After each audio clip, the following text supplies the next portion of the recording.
Hey there, glad to see you watch it till the end. And if you've watched all the episodes from the beginning all the way up to this one, you are pretty much at a stage where you understand what Lottie is and you're already very comfortable at using it in your daily workflow. So now you know how awesome and easy it is to create and implement animations using LottieFiles. Animations bring life to your product. Come on, this is 2020 and it is not enough to make products which are only functional. Everyone does it. What will set yourself apart is when you narrate a story, when you bring out the emotions, and in this regard, animations can be your friend.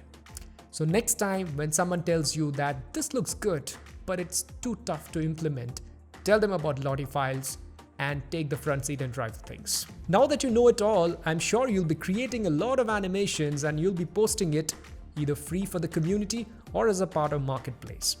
Whenever you do that, do not forget to make noise into social media. And when you do that, don't forget to tag LottieFiles. You can tag me as well. We'll be really happy to see you progress. So that was it. Hope you enjoyed it. Have a nice day.